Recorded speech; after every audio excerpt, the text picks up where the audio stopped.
আচ্ছা, আমরা এখন এই ভিডিওতে কথা বলবো রেইড 2 সিনেমাটা নিয়ে, ঠিক আছে? এবং আমি একটাই কথা বলবো, এটা তোমরা দেখতে যেও না, ওকে? মানে টাকা পয়সার মায়া যদি থাকে তাহলে এটা অ্যাকচুয়ালি হলে বসে দেখার মতো থিয়েটার অর্থী ফিল্ম একেবারেই নয় কোনো অ্যাঙ্গেল থেকে। তোমরা সবাই স্পেশাল 26 দেখেছো বা রেইডের পার্ট 1টা দেখেছো। রেইডের পার্ট 1টা একটা দুর্দান্ত সিনেমা, ওকে? এবং এই জনরেটা ওই সময় তত বেশি এক্সপ্লোর করা হয়নি। বাই দিস টাইম 2025 সাল অবধি এই জন্মের ওপরে অনেক রকম কাজকর্ম হয়ে গেছে। আর সেই কারণে এই সিনেমাটাকে যদি শাইন যদি করতে হতো, ভালো যদি হতে হতো, তাহলে বেশ এন্টারটেইনিং হতে হতো, অথবা আবারও এমন কিছু জিনিস দেখাতে হতো যেটা আমাদের মাইন্ড ব্লো করে দেয়, ঠিক আছে? কিন্তু সেই মাইন্ড ব্লোয়িং ফ্যাক্টর গোটা সিনেমার মধ্যে নেই। এবার সিনেমাটা একটা mildly entertaining decent one time watch ফিল্মও যদি হতো, তাহলেও আমি বলতাম যে তোমরা কিন্তু সিনেমাটা হলে গিয়ে দেখতে পারো।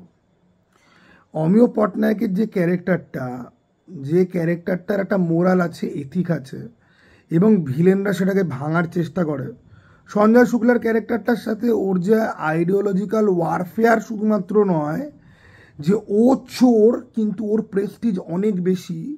এ চোর নয়, কিন্তু এ খুব ঘাওড়া এবং জেদি টাইপের এবং কনভিন্সড যে বাড়ির মধ্যে কিছু আছে।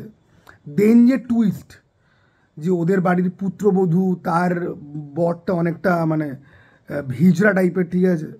এবং সেখান থেকে সেই পুত্রবধূই কাইন্ড অফ পুরো ফ্যামিলিটাকে মানে ইমপ্লোশন করার জন্য ভেতর থেকে জিনিসপত্র লিক করছে, বাট বাইরে থেকে তাকে দেখে বুঝতে পারা যাচ্ছে না।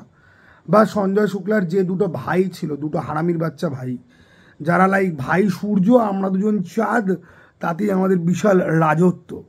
অথবা একদম লাস্টে যখন অমিয় পটনায়কের টিমের ওপর যখন অ্যাটাক যখন হলো, এই সমস্ত কিছুই আনফোল্ড হয়েছিল এমন একটা ম্যানারে যেটার মধ্যে নেভার সিন বিফোর একটা এলিমেন্ট রয়েছে, ঠিক আছে? স্পেশাল 26 একটা স্ক্যামের ফিল্ম ছিল। ওটার গল্পটা এরকম সিমিলার টোনে হলে পরেও ওটার গল্পে আমরা জানি যে এরা অ্যাকচুয়ালি কোনো অফিসার নয়, এরা অ্যাকচুয়াল অফিসার, ঠিক আছে? কামিং টু রেড 2, আমি কম্পেয়ার করছি না। রেড 2তে না বেসিক্যালি কিছু নেই, দেয়ার ইজ নাথিং। একটা ভিলেন রয়েছে যাকে প্রচুর বিল্ড আপ দেওয়া হয়, build up build up build up build up build up build up, তারপরে সে আর কিছুই করে না। সঞ্জয় শুক্লাকে এই সিনেমাতে রাখা হয়েছে, খুব ভালো করেছে। বলিউডের সিকোয়েলে কখনো প্রথম সিনেমার ভিলেন নায়িকাদেরকে ক্যারি ফরওয়ার্ড করা হয় না, কে জানে কেন? তুমি আমাদের অজয় দেবগনের এই সিনেমা তুমি নিয়ে নাও না, সিংঘাম 1-এ কাজল আগরওয়াল হিরোইন ছিল, তারপরে হঠাৎ করে করিনা কাপুর চলে এলো, ঠিক আছে? তো তুমি কোনো রকম উত্তর পাবে না যে কেন এরকমভাবে নায়িকা চেঞ্জ হয়ে যাচ্ছে, ওকে? সেখানে ভাই ভিলেনদেরকে তো উড়িয়েই দেয়।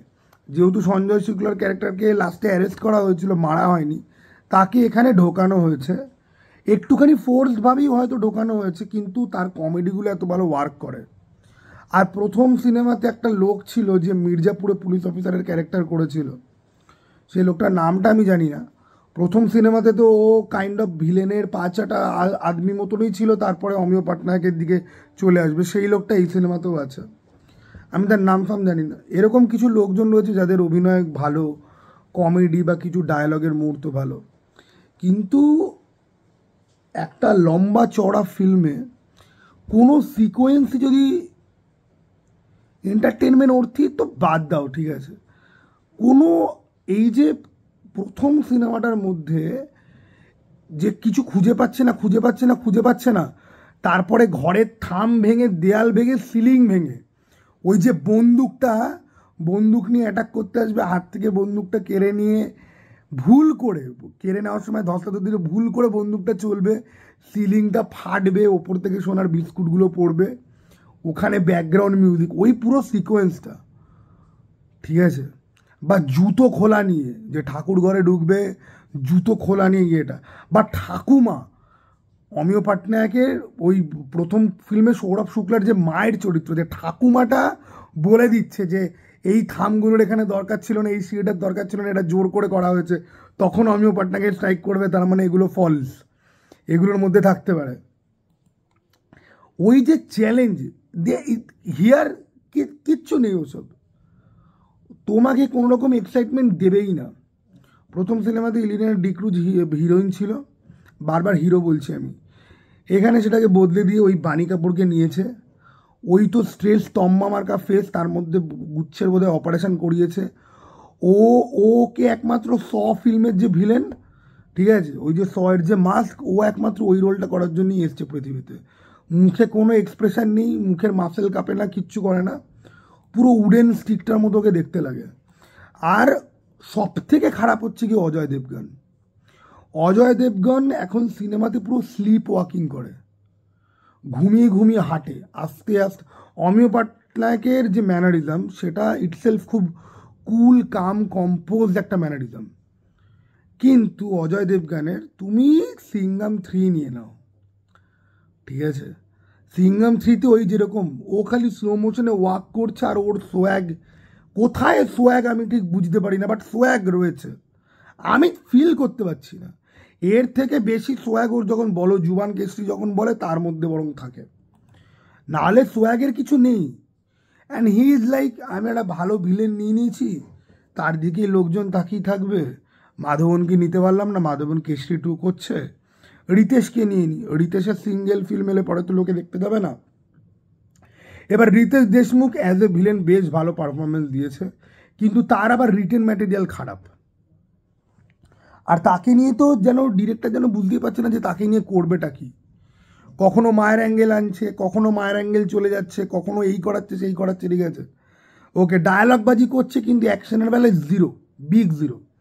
একে দেখার সময় আমার মনে পড়ছিল অ্যাডওয়ার্ডসের ভিলেনগুলোর কথা, অনেক লম্বা চড়া লেকচার দেবে, তারপরে অ্যাকচুয়ালি হিরোর সাথে কিছু করাও না, we don't do that here, ওকে।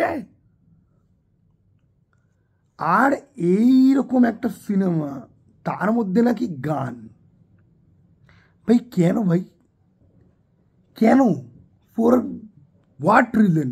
তামান্না ভাটিয়ারটা আমি তাও মেনে নিচ্ছি ভাই, ভয়েরিস্টিক প্লেজার, ইন্ডিয়ান মেনদেরকে কী করে হলে নিয়ে আসতে হবে। এতদিন ছিল নোরা ফতেই, তার আগে ছিল মল্লিকা শেরওয়াত, তার আগে আরও অন্য কেউ ছিল, ঠিক আছে, প্রিয়াঙ্কা চোপড়া, দীপিকা পাড়ুকোন, সবাই পেটি ডান্স করে প্রত্যেকে লোকজন টেনে নিয়ে এসছে।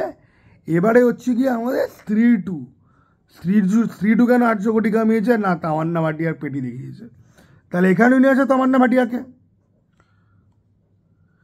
জাস্ট বেকার। এবার অজয় দেবগানকে নিয়ে মানে আমি মুখ খারাপ করতে চাই না, তোমরা কাইথি সিনেমাটা তো ও তো মানে কপি করার তো চেষ্টা করেছিল, ওর তো কেরিয়ার দাঁড়িয়ে আছে সাউথের কপির ওপর। সিংহামও আমাদের সূর্যার ফিল্মের কপি, দৃশ্যমও কপি, ওকে। আর সেরকম ফর্মুলাতে ওরা কাইথি কপি করে ওই ভোলা বানিয়েছিল, ভোলা না হাগার গোলা কে জানে। তো কাইথিতে কোনো আইটেম সং নেই, কোনো মহিলা নেই, কিচ্ছু নেই, ওর মেয়েকে বাঁচানো নিয়ে গল্প, বউয়ের মেনশন রয়েছে, ওকে। এইখানে কি করলো ভোলা সিনেমা যারা স্লিলি আইটেম সং ডান্স ঢুকিয়ে দিল, চললো। হিন্দি সিনেমা, অজয় দেবগানকে সবাই চেনে জানে, চললো। এবারে মানে মাল কেশরী খেয়ে খেয়ে, ঠিক আছে, ও তো আবার কেশরী বিক্রি করে কেশর রয়েছে বলে, জর্দা পান গুটখা মশালা, কিন্তু না, ও অ্যাকচুয়ালি কেশর বিক্রি করছে, এটা অজয় দেবগানের নিজের মন্তব্য। ওকে যখন ধরা হয়েছে আপনি এগুলো কেন প্রমোট করেন, না আমি তো কেশর বিক্রি করছি, হ্যাঁ কেশর পাওয়া যায় তোর 10 টাকা 15 টাকার প্যাকেটে কেশর বিক্রি হয়।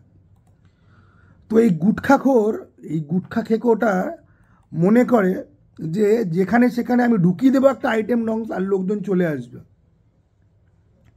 ভাই হিট 3 আর রেট্রো দুটোই আমার হলে দেখতে দেওয়ার ইচ্ছা, এই দুটো হল পাইনি, আর পেলেও এমন জায়গাতে পড়েছে আমার পক্ষে যাওয়ার চাপ।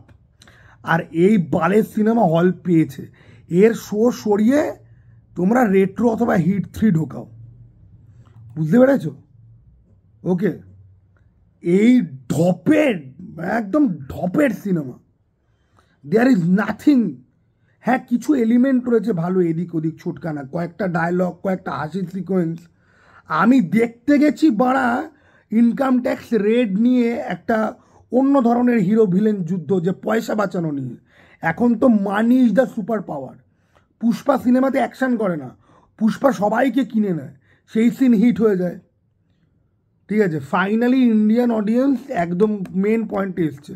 আমরা মারামারির থেকে টাকা দেখতে বেশি ভালোবাসি। এ টাকা মারবে, ও টাকা উদ্ধার করবে, সেই সমস্ত বাদ দিয়ে আইটেম ডংস দেখো, একটু কমেডি দেখো, লড়া স্লো মোশনে আটছি মারা সেটা দেখো। বালের সিনেমা। এই সিনেমা দেখতে ভাই আমি তোমাদেরকে বলবো, চিল মারো, ওটিটিতে এলে পরেও দেখো না, অল টুগেদার জাস্ট স্কিপ ইট। লাইফে কিছু জিনিস আছে যেগুলো না করলে পর কোনো ক্ষতি নেই। ময়দানের মতো সিনেমা স্কিপ করলে পরে আমি বলবো যে করো না, এইটা just skip it for your own sake. এরা মনে করে যে এরা স্লিপ ওয়াকিং করে সিনেমা তৈরি করবে। আমরা তো নেহাত ইউটিউবে 4টে কথা বলতে হয় বলে দেখছি, নাহলে বাল দেখতামও না। আমি রেড 2 ট্রেলার দেখেই বুঝেছিলাম যে ওই কিছু না, ওর সব সিনেমা ফ্লপ করছে। তো চলো ফর্মুলা কি ভাই, যেই সিনেমাগুলো আমার আগে হিট করেছে ওগুলোর জবরদস্তি একটা করে সিকুয়েল নিয়ে চলে আসো।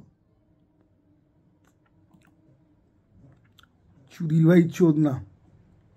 যাই হোক, এই সিনেমাটা নিয়েও না আমি যাতে গালাগাল দিচ্ছি না, তার কারণ আমার কিন্তু এই সিনেমাটা থেকে এক্সপেকটেশান ছিল ভাই। রেড 1 আমার পরিষ্কার মনে আছে এখনও, বিভিন্ন রকম সিকোয়েন্স। এই সিনেমা হার্ডলি 1 উইক, তারপর আমি ভুলে যাবো। ওকে, যাই হোক, এটুকুনি বলার ছিল। চলো টাটা ভাই, আবার যেন দেখা ভাই।